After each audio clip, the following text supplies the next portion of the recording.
Olá a todos e sejam bem-vindos de volta para uma nova era, a Era da Sega. Este é o mês Segatembro e está no ar mais um episódio de História Revista.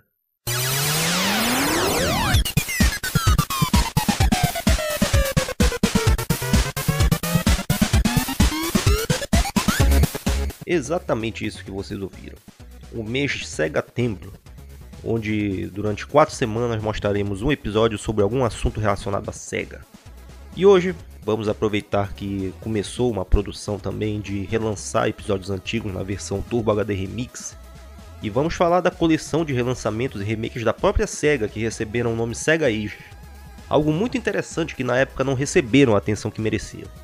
Essa marca foi usada uma primeira vez entre 1996 e 98. Foram alguns relançamentos para Saturno. Foram 13 títulos que, entre outros nomes, podemos encontrar o Space Harrier, OutRun, Fantasy Zone, a coleção do Columns, teve a do Phantasy Star, o Power Drift, um dos jogos mais bizarros que eu já vi, e também o Castle of Illusion e o Quackshot. Esses dois vieram num disco só. Alguns eles foram mesmo só juntar alguns jogos e em outros eles fizeram relançamentos de respeito, colocaram trilha sonora original e remixada. E aqueles que são jogos do arcade foram conversões perto de serem 100% perfeitas. Em alguns casos ainda colocaram um modo de 60 frames por segundo para dar aquele extra no visual. Esses lançamentos foram, nessa época, 96 a 98, já era quando o Saturno escorregava a ladeira abaixo e a Sega se preparava para lançar o Dreamcast. E acabou que esses jogos ficaram mesmo só lá pelo Japão. Esse é o tipo de episódio que essa frase apareceria várias vezes, mas eu vou fazer o máximo para não repetir. É muito provável que eles tenham usado essas mesmas versões para quando lançaram o Shenmue lá do Dreamcast. Lembrem que lá na rua que o Ryu mora, tem um flipper que tem esses jogos da Sega que nós podemos ir lá para passar o tempo enquanto esperamos da hora de uma missão. Mas se nós dermos sorte e insistirmos naquele negócio de sorteio que tem lá na loja do Tomate, nós podemos ir lá para a casa do Ryu e jogar os clássicos do Flipper no seu Saturno. Muito embora esse jogo se passe em 86, quando não existia nem Mega Drive, quando na verdade alguns desses jogos nem tinham sido lançados, isso é um absurdo que vamos chamar de licença poética, vamos deixar passar. Além do mais, quando se trata de um jogo clássico, sempre é uma boa hora para jogar.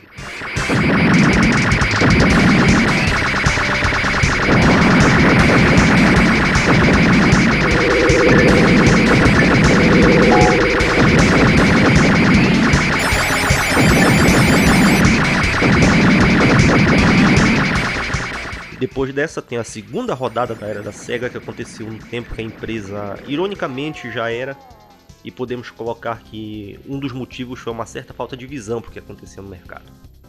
A piada tá feita, vamos voltar ao assunto. O seu nome completo foi Sega Ages 2500. O número é o preço em ienes, que imagino que seja bem em conta. Tipo, tá sem nada melhor para jogar, não tem grana para comprar um jogo novo, então leva esse mesmo. É uma jogada pro fim de semana. O projeto foi chamado 3D Ages, que foi feito junto da produtora D3, que é uma coisa incrível. Eles produzem seus jogos normalmente, e tem lá entre os seus mais conhecidos o Bikini Zombie Slayer, também conhecido como Oneshambara ou Wanshambara, que são as garotas de biquíni que matam zumbis e que o jogo não vai muito além disso. O primeiro é um jogo simples. Simples mesmo porque ele vem da série Simple. Isso desde o PlayStation 1, 2, 3, PSP, Vita, Dreamcast.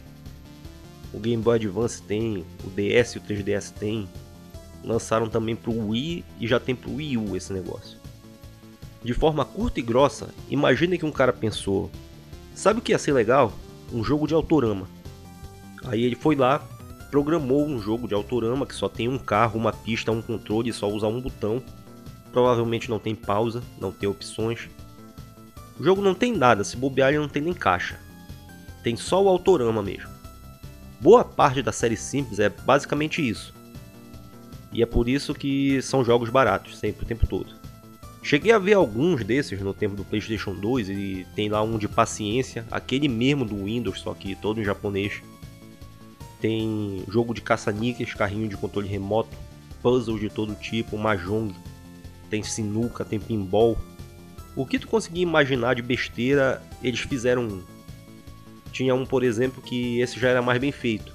Era o de helicóptero de controle remoto, que as missões eram decolar da sala e pousar na mesa da cozinha, por exemplo. No PlayStation 2 foram uns 150 jogos produzidos e uma pequena parte conseguiu um lançamento na Europa. Talvez alguns de vocês tenham visto, ou ouviram falar, ou até mesmo jogaram um que se chamou Demolition Girl. É um que tem uma garota gigante que destrói a cidade e nós vamos com um helicóptero para atacar e parar com essa doidice. Teve um outro que cheguei a jogar, que não lembro o nome, mas ele era de carro e alguma coisa de polícia atrás dos bandidos, que era extremamente mal feito, era difícil de controlar o carro e dava pra ver que até na cutscene o pessoal não conseguiu guiar direito o carro para ele andar numa linha reta. É uma coisa vergonhosa mesmo, só que ninguém podia reclamar porque eram jogos muito baratos. Eles realmente valiam o que pesavam. E quando aparecia um ou outro que já era mais bem feitinho, ele ganhava um lançamento fora do país. Com isso colocado, possivelmente era para ter um pouco de medo quando aparecesse a marca D3 na caixa de algum jogo. Mas para sorte nossa, eles só trabalharam na série até certo ponto. No total foram 33 títulos que lançaram no PlayStation 2. Foi entre 2003 e 2008. O primeiro foi o Phantasy Star Generation 1. Ele é um remake do primeiro Phantasy Star, lá do Master System. Se quiserem saber mais sobre esse, eu vou deixar o link aí embaixo da série de gameplay que o Velberan fez. Ele foi mesmo o jogo todo e fala bem sobre como foi esse lançamento. E aí mais tarde teve um do Phantasy Star 2 também. E depois eles continuaram com remakes em 3D. Monaco GP, sem o Super, visão de cima, Fantasy Zone, Space R, Columns, Afterburner, OutRun. Tudo 3D mesmo, todas as coisas no mesmo lugar e é incrível como a jogabilidade é a mesma. Chega a ser estranho, porque desde que começamos a jogar com um gráfico 3D, nós já vimos o jogo realista e de forma inconsciente também começamos a ver as coisas com peso e esperar que a sua movimentação seja de tal jeito. Mas na verdade tudo se comporta do mesmo jeito que era no jogo 2D. Só tem mesmo algumas exceções que os controles ficaram ruins de mal feito mesmo. Isso nós podemos ver no Golden Axe, que foi o primeiro que vi e não fazia nem ideia de que eles tinham começado a série. Aqui nesse o pessoal costuma falar que são gráficos de Nintendo 64, mas não achei que tão feios assim. Só a movimentação que tá feia mesmo, mas o resto faz o seu serviço direito. Uma coisa que gostei foi que inventaram algumas coisas no gameplay que vieram pra melhor. Em vez de pegar aquele item que a gente ganha uma magia, ele aparece uma vez ou outra, nós temos agora aquela barra que vai enchendo conforme batemos no inimigo. Quando ela enche, nós ganhamos uma magia. Aí isso aumenta a variedade e podemos usar esses ataques mais vezes, sem ter que sempre guardar uma e usar só quando chegar no chefe de fase. O ruim mesmo é que os controles respondem mal e parece que os inimigos estão muito mal programados. É uma coisa clássica que enquanto nós atacamos um, o outro vai dar um ataque daquele que é correndo, mas o problema é que se a gente não prestar atenção, o jogo inteiro vai ficar nisso. Por sorte, basta dar um passinho para cima ou para baixo e ele passa direto dando ombrada. Ele não vai te acertar, mas isso vai cansar muito rápido também. O próximo, Virtua Racing. Esse sim foi um bom trabalho. Pela primeira vez esse jogo teve controle analógico e eles colocaram um modo de campeonato e carros diferentes que dão uma nova vida para esse jogo. Já falei várias vezes como um grande ponto fraco desses jogos da Sega de corrida do Flipper foram portados para jogar em casa e continuaram sendo a mesma coisa de uma corrida e game over. Isso aconteceu antes com o Virtua Racing do Mega, mas aqui eles deram a expandida que esse jogo tanto merecia.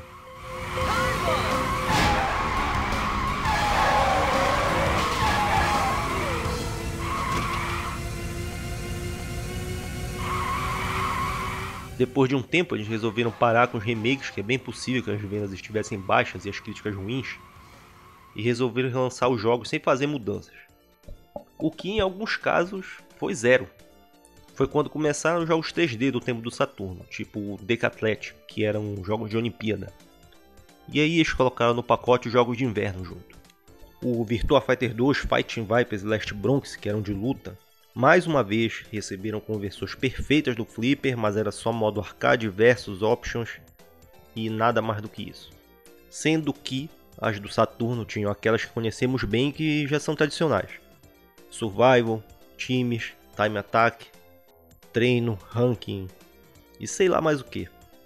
Novamente temos que lembrar que eram jogos baratos e o pessoal que programava também devia receber pouco para isso.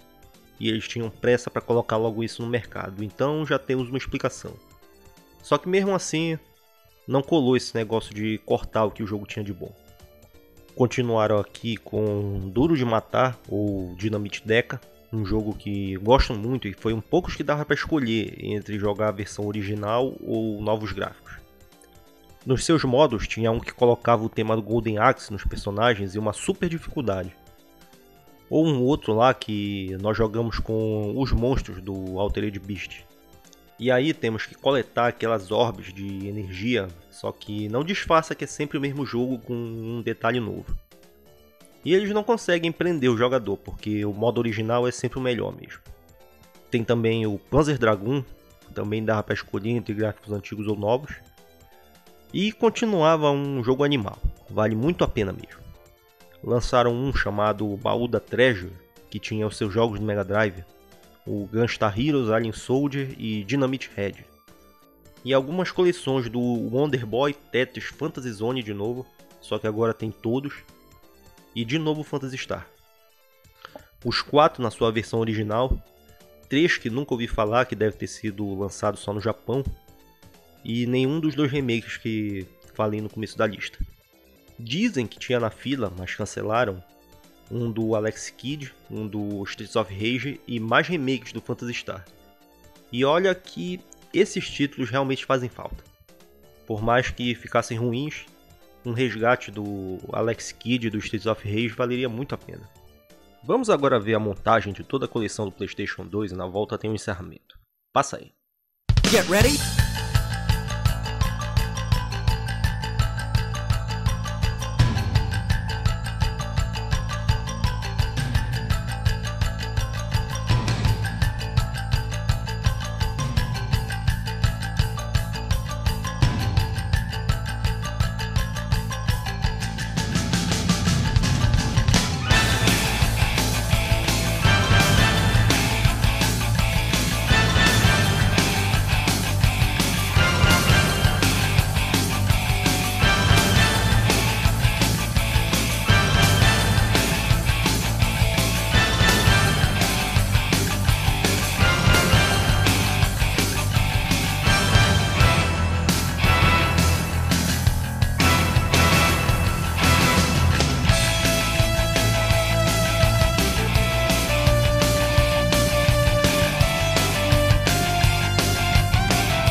Como já foi dito lá no começo, essa série foram lançamentos separados e só ficou lá no Japão. E também temos que falar que os jogos são tão leves que a maioria deles foram em CD. Pro resto do mundo, o que eles fizeram foi pegar os mais conhecidos e colocar num DVD só. E aí ele foi para as lojas como o Sega Classics Collection.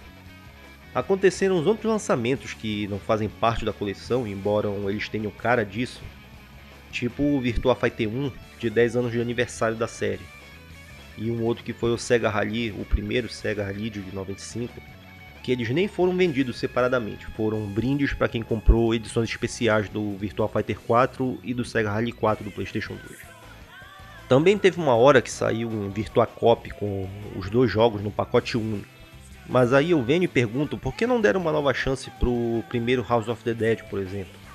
Ou o Sega Super GT, jogo de corrida animal também. Ou o Virtua Fighter 3, que ele teve só uma versão pro Dreamcast e não ficou tão boa quanto podia. E também tem muitos outros jogos que são igualmente bons e estão aí esquecidos na obscuridade. Nesses tempos em que vivemos, acontecem relançamentos em HD a todo tempo e acho que ainda podemos esperar que alguém apareça aí pelas redes. Mas se tu tiver pressa, sempre dá pra ir lá e baixar o emulador. É assim que as coisas funcionam na natureza. A vida acha um jeito. E aqui vamos fechar a primeira parte do especial Sega Tembro. Já tivemos aquele com os jogos pouco conhecidos lá na primeira ou na segunda temporada. Vou convidar todo mundo para clicar no link e assistir. E também deve estar aí do lado na fila de vídeos relacionados. Vejam lá que ele ficou muito legal também. E também vou convidar todo mundo para voltar daqui a uma semana, na verdade daqui a 2 dias que vai ter o vídeo de sexta-feira. Mas também voltarem daqui a uma semana para ver a segunda parte do nosso especial. O tema é surpresa. Agora é com vocês, a parte de mandar o joinha, comentário, compartilhar para todo mundo e aquelas coisas lá. Os links estão aí na descrição. Clique neles que também ajuda pra caramba e é por isso que vou agradecer por virem aqui nos sintonizar novamente. Fica um abraço a todos e até a próxima.